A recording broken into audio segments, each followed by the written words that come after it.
Santo Dios, queremos acercarnos a ti con humildad, con reverencia, Señor, reconociendo nuestras faltas, nuestra necesidad de ti.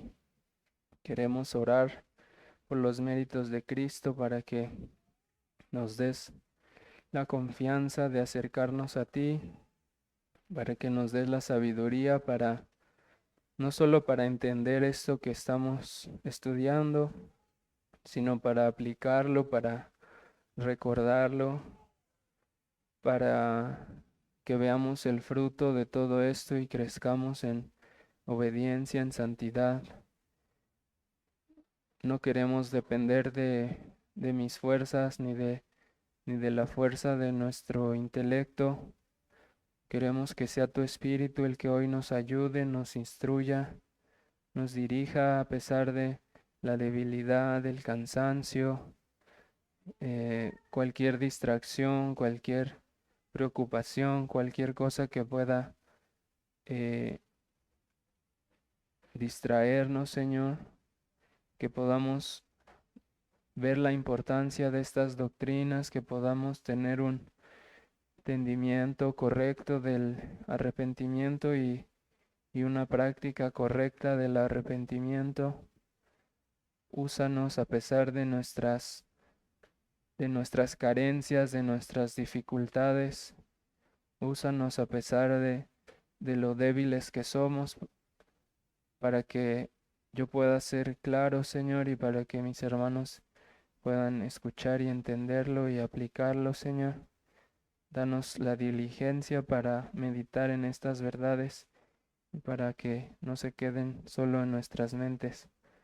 Ayúdanos y bendícenos, por favor, en nombre de Jesús. Amén. Vamos a leer el párrafo 5 del capítulo 15 que está ahí en sus hojas o en sus confesiones. Dice el párrafo 5: tal es la provisión que Dios ha hecho a través de Cristo en el pacto de gracia para la preservación de los creyentes para salvación, que, si bien no hay pecado tan pequeño que no merezca la condenación, no hay, sin embargo, pecado tan grande que acarree condenación a aquellos que se arrepienten, lo cual hace necesaria la predicación constante del arrepentimiento.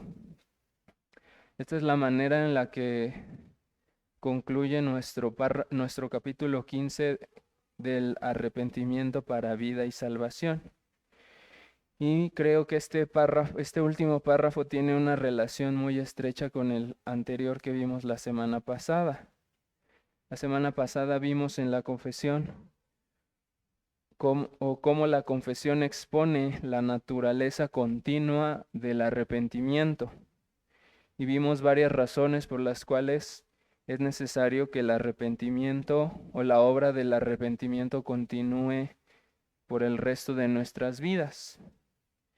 Y creo que de manera muy similar este párrafo, así como nos dice el arrepentimiento es necesario para toda la vida del creyente, también concluye enseñándonos que también es necesario la predicación continua de este arrepentimiento.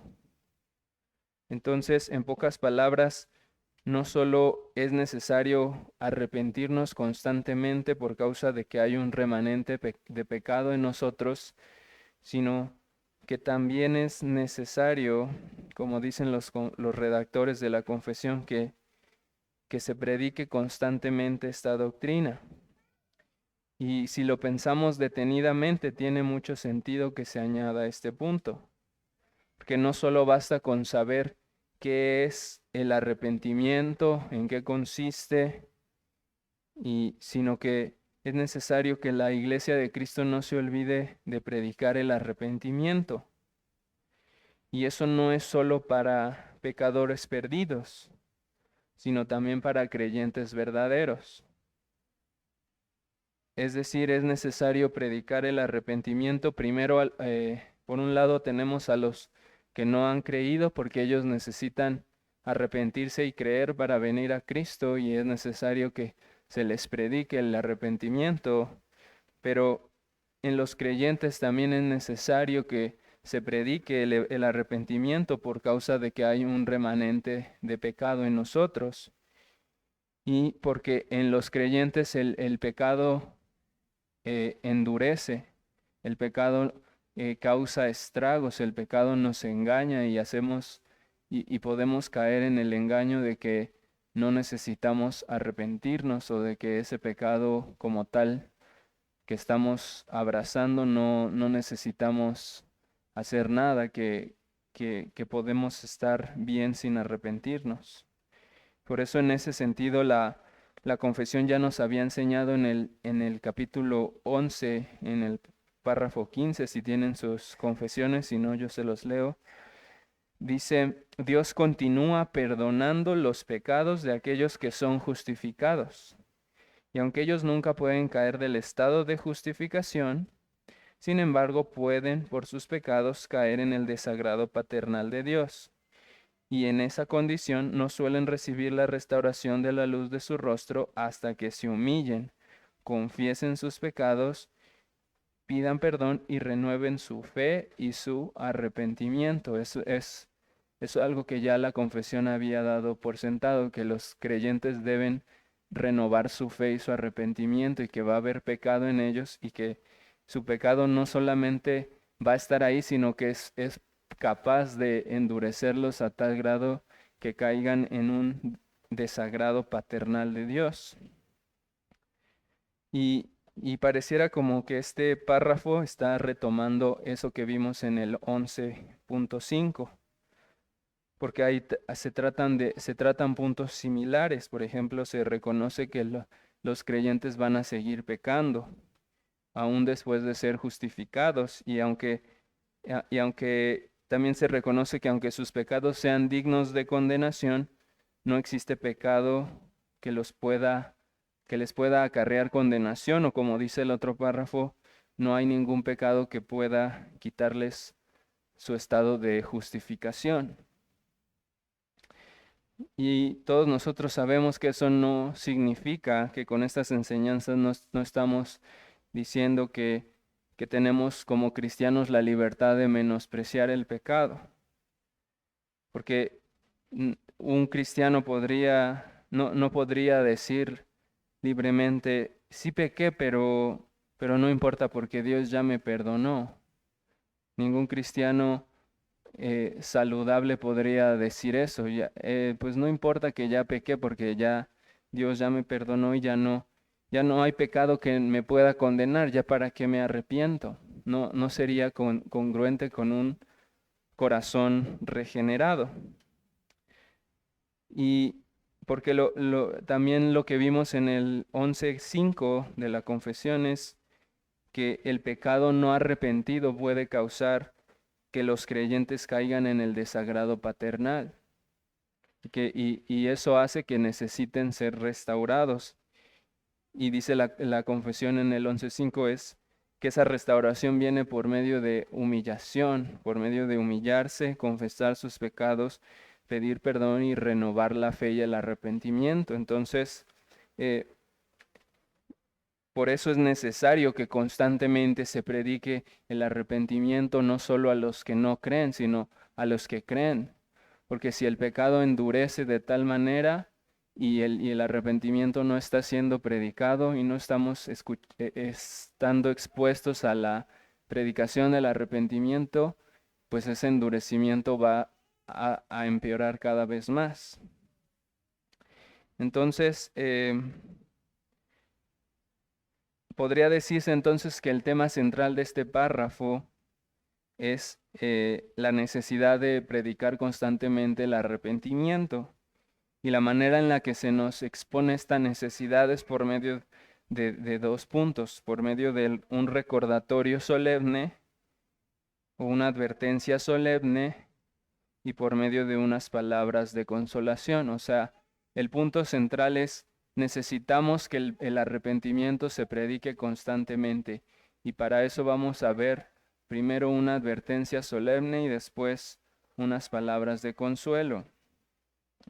¿Cuál es ese recordatorio o advertencia solemne? Lo que dice la confesión: no hay pecado tan pequeño que no merezca la condenación. Es decir, debemos estar conscientes de que hasta el más pequeño de los pecados merece el infierno. Y eso es siempre así. Aquí y en China eso siempre va a ser así. El pecado más pequeño, por más insignificante que parezca ante nuestros ojos, es un pecado que merece el infierno. Y es verdad que no todos los pecados son iguales y que puede haber unos más graves que otros, pero ningún pecado, por más pequeño que nos parezca, está libre de la condenación. Es un pecado que merece condenación. Y eso es algo que debemos predicar constantemente, tanto a los no creyentes como a los creyentes. Es decir, ningún ser humano, ningún hombre, ninguna mujer tiene derecho a menospreciar el alcance del pecado. Ninguno de nosotros debe olvidarse nunca de la suma pecaminosidad del pecado, que cada pecado, por más pequeño que parezca, es abominable ante los ojos de Dios y es digno de la condenación eterna. Y para que no lo olvidemos, necesitamos que se nos predique constantemente la necesidad de arrepentirnos, se nos enseñe qué es el arrepentimiento, cómo arrepentirnos y cosas similares a esas. Debe haber una enseñanza clara y constante de esta doctrina.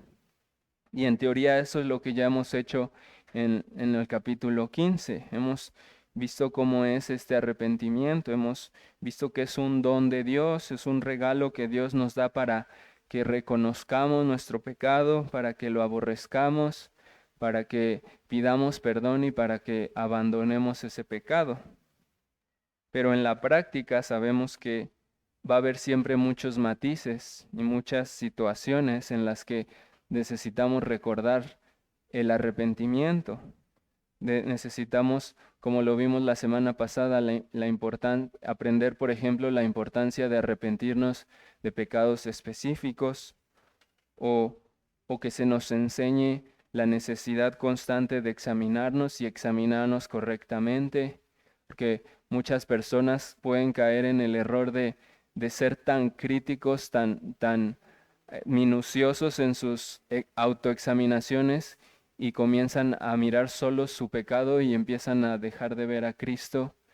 Y entonces si no hay una examinación constante, que también esté considerando la obra de Cristo, el cristiano va a estar siempre atribulado y siempre lleno de culpa y de condenación y de muchas tribulaciones por causa de no entender correctamente ni el arrepentimiento ni la obra de Cristo. Por eso dice segunda a los Corintios 13:5, examinaos a vosotros mismos si estáis en la fe, probaos a vosotros mismos, o no os conocéis a vosotros mismos que Cristo está en vosotros, a menos que estéis reprobados. Así que nunca está de más predicarles a otros el arrepentimiento o incluso predicarnos a nosotros mismos el arrepentimiento y estar constantemente examinándonos y recordándonos que necesitamos arrepentirnos y volvernos a Dios.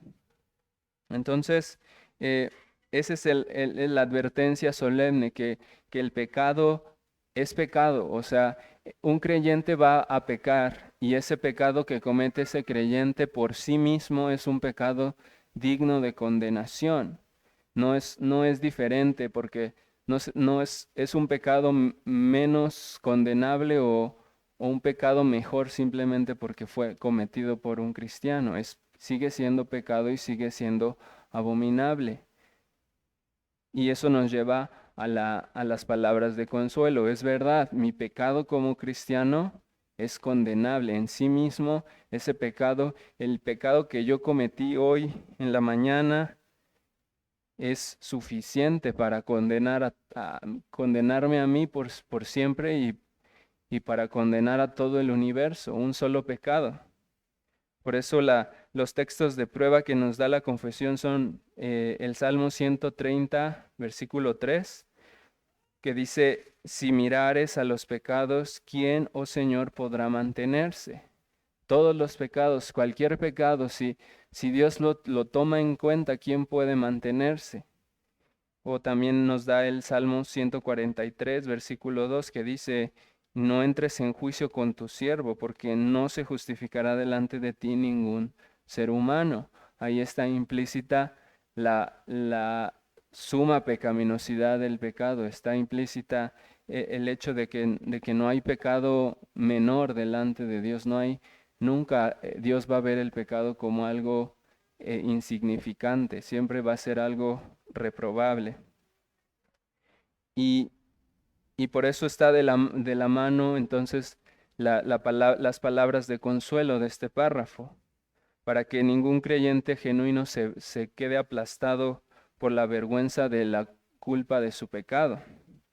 Dice, voy a leer el párrafo y voy a saltarme algunos paréntesis, pero esta es la palabra de consolación. Tal es la provisión que Dios ha hecho a través de Cristo en el pacto de gracia para la preservación de los creyentes para la salvación, que no hay pecado tan grande que acarree condenación a aquellos que se arrepienten. La palabra de consuelo es esta, que tal es la provisión de Dios, tan grande es la provisión de Dios para preservar a su pueblo en el pacto de gracia que no existe ni un solo pecado que pueda traer condenación a los que ya se arrepintieron, a los que ya han sido rescatados. Y por un lado somos movidos a no minimizar la pecaminosidad del pecado con la advertencia. Es decir, este párrafo tiene un balance correcto de cómo ver el arrepentimiento. Primero, no minimizar ningún pecado y segundo, siempre tener en cuenta la obra de Cristo. Y no solo no minimizar la obra de Cristo, sino casi engrandecerla. Tal es la provisión que Dios nos ha dado. Tan grande es el amor que Dios nos ha tenido, que nos ha dado la gracia del arrepentimiento para redimirnos y para que ningún pecado pueda condenarnos. Y como les dije hace un momento, es verdad que los pecados que nosotros mismos cometimos de camino aquí a la iglesia ya son en sí mismos tan pecaminosos y tan perversos que condenarían al mundo entero, pero debemos considerar eso, que si la pecaminosidad del pecado es tan grande, entonces la gracia y la provisión que Cristo ha dado es todavía más grande. Si la suma pecaminosidad del pecado es extremadamente grande, mucho más grande es la provisión que Dios ha hecho a través de Cristo en el pacto de gracia para preservar a los que ya se han arrepentido. Entonces, debería ser un dulce consuelo para todos los creyentes que estamos aquí. Y debería animarnos a exaltar el nombre de Cristo y a exaltar su obra de redención provista en el pacto de gracia. Como lo veíamos la semana pasada, que aprendamos a asombrarnos, a engrandecer la abundante provisión que Dios nos ha dado en Cristo, una provisión de redención, de perdón absoluto, de perdón inmerecido, y que eso nos humille a recordar que no merecíamos ni el arrepentimiento, ni la fe, ni nada. Éramos indignos de todo y éramos merecedores del infierno. Y entonces, cuando meditamos en esto en conjunto, en que no debemos minimizar el pecado y en que debemos engrandecer la obra de Cristo, vamos entonces a ver más claramente esta necesidad que plantea la confesión. Por eso termina, las últimas palabras dicen, lo cual lo cual hace necesaria la predicación constante del arrepentimiento. Y uno de los textos prueba que pone la confesión es Isaías 55:7, que dice: Deje el impío su camino y el hombre inicuo sus pensamientos, y vuélvase a Jehová, el cual tendrá de él misericordia, y al Dios nuestro, el cual es amplio en perdonar. O sea, eso es algo que debemos predicarle no solo a las personas en el evangelismo. Ese es un versículo también para los creyentes. Vuélvanse a Jehová, que es amplio en perdonar, y dejen a un lado sus caminos de pecado, y vuélvanse a su Padre Celestial que está en los cielos, y arrepiéntanse y vuélvanse a su Padre. Porque la verdad es que vivimos en una cultura cristiana moderna que, como decía el hermano Iván en la meditación, es una cultura que se ofende cuando se habla de juicio, que se ofende cuando se habla de pecado. Y es una cultura que ha creído la idea perversa de que necesitamos suavizar la predicación. Y muchos dicen, es que si la gracia de Dios es tan grande, y si la gracia, como cantamos a veces, si su gracia es mayor, pues entonces ¿para qué te preocupas tanto por hablar del pecado? ¿Para qué hablas de los juicios? ¿Para qué hablas de arrepentimiento y pecado? Si la gracia de Dios es muy grande, solamente diles que Dios los ama, y ya, que no los juzgues, no los confrontes. Esa es la cultura en la que hemos crecido, en la que se ha ido desarrollando mucha de la enseñanza moderna. Entonces, eh, debemos preocuparnos, eh, por mantener la predicación del arrepentimiento. Y debemos nosotros, a diferencia de la corriente, mantenernos firmes y estar velando y orando y denunciando el pecado, predicando el arrepentimiento para vida y salvación todo el tiempo que sea necesario y todo el tiempo que sea posible, porque constantemente pecamos y constantemente necesitamos ser instruidos y corregidos. Entonces, esa es la enseñanza que tiene nuestro párrafo. No sé si alguien tenga alguna duda.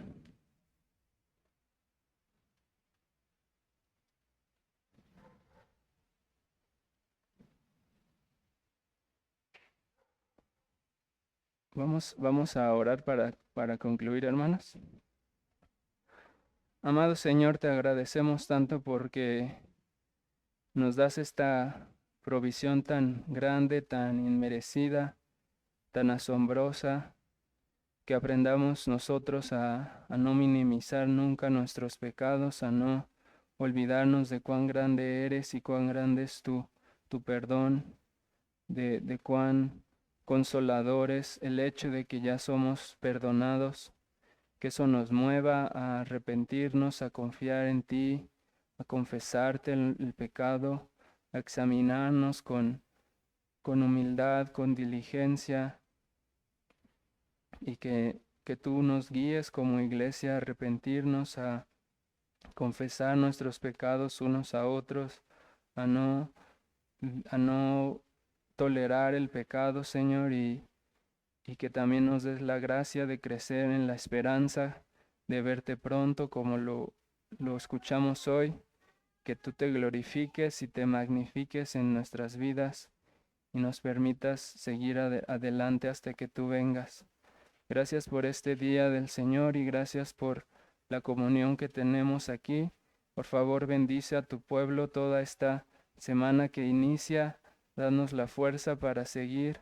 Danos ánimo, renueva nuestra fe, nuestro arrepentimiento y nuestra perseverancia, Señor. Ayúdanos y guárdanos, y te adoramos y te bendecimos en nombre de Jesús. Amén.